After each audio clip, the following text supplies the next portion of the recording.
अमला एकादशी व्रत कथा। युधिष्ठिर ने कहा, श्री कृष्ण, मैंने विजया एकादशी का महात्म्य जो महान फल देने वाला है सुन लिया है। अब फाल्गुन मास की शुक्ल पक्ष की एकादशी का नाम और महात्म्य बताने की कृपा कीजिए। भगवान श्री कृष्ण बोले, महाभाग धर्मानंद, सुनो, तुम्हें इस समय वह प्रसंग सुनाता हूँ जिसे राजा मांधाता के पूछने पर महात्मा वशिष्ठ ने कहा था। फाल्गुन शुक्ल पक्ष की एकादशी का नाम अम्ल एकादशी है। इसका पवित्र व्रत विष्णु लोक की प्राप्ति कराने वाला है। मांधाता ने पूछा, द्विज श्रेष्ठ, यह अम्ल की कब उत्पन्न हुई, मुझे बताएं। वशिष्ठ जी ने कहा, महाभाग सुनो, पृथ्वी पर अम्ल की उत्पत्ति किस प्रकार हुई यह बताता हूँ। अम्ल की महान वृक्ष है जो सब पापों का नाश करने वाला है। भगवान विष्णु के थूकने पर उनके मुख से चंद्रमा के समान कांतिमान एक बिंदु प्रकट हुआ। वह बिंदु पृथ्वी पर गिरा, उसे आंवले का महान वृक्ष उत्पन्न हुआ। यह सभी व्रतों का अधिभूत कहलाता है। इसी समय समस्त प्रजा की सृष्टि करने वाले श्री भगवान ने ब्रह्मा जी को उत्पन्न किया। उन्होंने इस प्रजाओं की सृष्टि हुई। देवता, दानव, गंधर्व, यक्ष, राक्षस, नाग तथा निर्मल अत्यंत कारण वाले महर्षियों को ब्रह्मा जी ने जन्म दिया। उनमें से देवता और ऋषि उस स्थान पर आए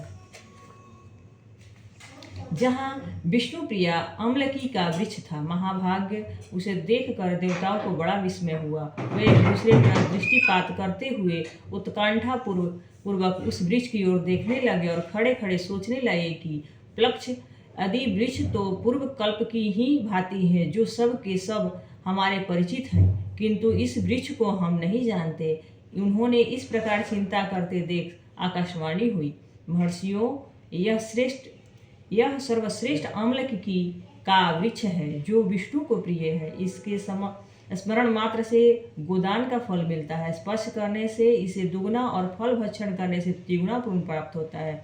इसलिए सदा प्रयत्न पूर्वक अम्लकी का सेवन करना चाहिए। यह सब पापों को हरने वाला वैष्णव वृक्ष बताया गया है। इसके मूल में विष्णु, उसके ऊपर ब्रह्मा, स्कंध में परमेश्वर भगवान रुद्र, शाखाओं में मुनि, टहनियों में देवता, पत्तों में वसु, फूलों में मृदांगण तथा फलों में समस्त प्रजापति वास करते हैं। अम्लकी की सर्वदेवमयी बताई गई है, अतः विष्णु भगवान पुरुषों के लिए यह परम पूज्य है।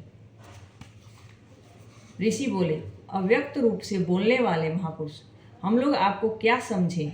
आप कौन हैं? देवता हैं, कोई और हैं? हमें ठीक ठीक बताइए।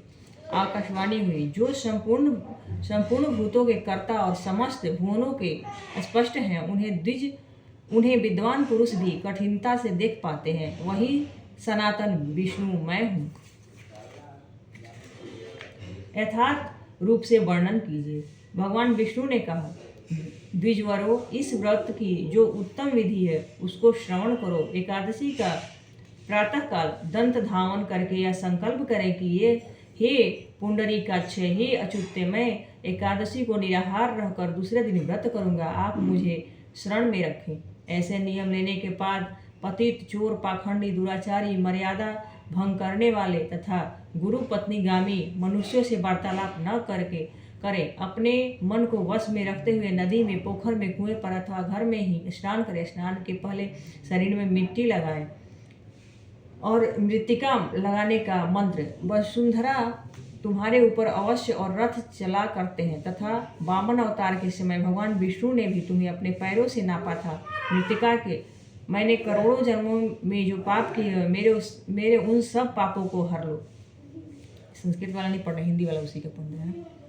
अष्टांग मंत्र, जल की अधिष्ठात्री देवी माता, तुम संपूर्ण भूतों के लिए जीवन हो। वही जीवन जो स्वेदज और उद्दज जाति के जीवों का भी रक्षक है। तुम रसों की स्वामिनी हो। तुम्हें नमस्कार है। आज मैं संपूर्ण तीर्थों, कुंडों, झरनों, नदियों और देव संबंधी सरोवरों में स्नान कर चुका। मेरा यह स्नान उक्त सभी स्नानों का फल देने वाला हो। विद्वान पुरुषों को चाहिए कि वह परशुराम जी की सोने की प्रतिमा बनवाएं। प्रतिमा अपने शक्ति और धन के अनुसार एक या आधे मासे स्वर्ण की होनी चाहिए। स्नान के पश्चात घर आकर पूजा और हवन करें। इसके बाद सब प्रकार की सामग्री लेकर आंवले के वृक्ष के पास जाएं। वहां वृक्ष के चारों ओर की जमीन झाड़ बुहार लीप पोत शुद्ध करें। शुद्ध की हुई भूमि में मंत्र पाठ पूर्वक जल से भरे हुए नवीन कलश की स्थापना करें। कलश में पंचरत्न और दिव्य गंध आदि छोड़ दे। श्वेत चंदन से उसको चर्चित करें। कंठ में फूलों की माला पहनाए। सब प्रकार के धूपों की सुगंध फैलाए। जलते हुए दीपकों की श्रेणी सजाकर रखे। तत्पश्चात यह कि सब ओर से सुंदर एवं मनोहारी दृश्य उपस्थित करे। पूजा के लिए नवीन छाता जूता और वस्त्र भी मंगा कर रखे। कलश के ऊपर एक पात्र रखकर उसे दिव्य लाजों से भर दे। फिर इसके ऊपर स्वर्ण परशुराम की स्थापना करे।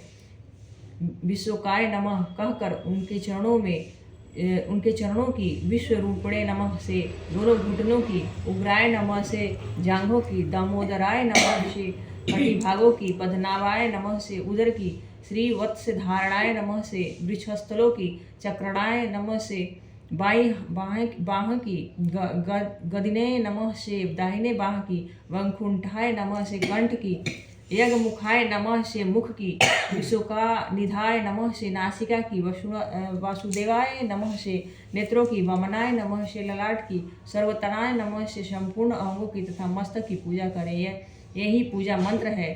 तदंतर भय युक्ति चित्त से शुद्ध फल के द्वारा देवादिदेव परशुराम को अर्घ प्रदान करें। अर्घ का मंत्र इस प्रकार: देवादिदेव देवेश्वर जगदम्बिने श्री विष्णु स्वरूप परशुराम जी, आपको नमस्कार है, नमस्कार है। आंवले के फल के साथ दिया हुआ मेरा यह अर्थ ग्रहण कीजिए। तदंतर भक्ति युक्त चित्त से जागरण करें। नित्य संगीत वाद्य धार्मिक उपाख्यान विष्णु संबंधी कथा व्रत आदि द्वारा रात्रि व्यतीत करें। उसके बाद भगवान विष्णु के नाम लेकर के आंवले की वृक्ष की परिक्रमा 108 या 28 बार करें।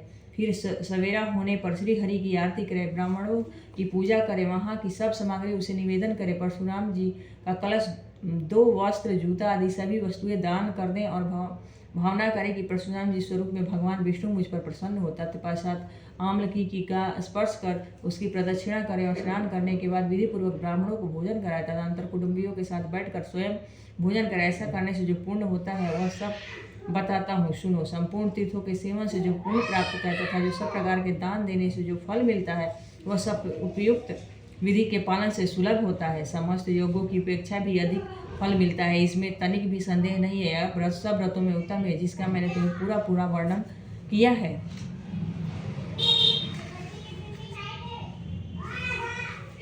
वशिष्ठ जी कहते हैं, महाराज, इतना कहकर देवेश्वर भगवान विष्णु वहीं अंतर्ध्यान हो गए। तत्पश्चात समस्त महर्षियों उक्त व्रत का संपूर्ण रूप से पालन किया। नित्यश्रेष्ठ, इस प्रकार तुम्हें भी इस व्रत का अनुष्ठान करना चाहिए। भगवान श्री कृष्ण कहते हैं, युधिष्ठिर, यह दुर्धर्ष व्रत मनुष्यों को सब पापों से मुक्त कराने वाला है। जय।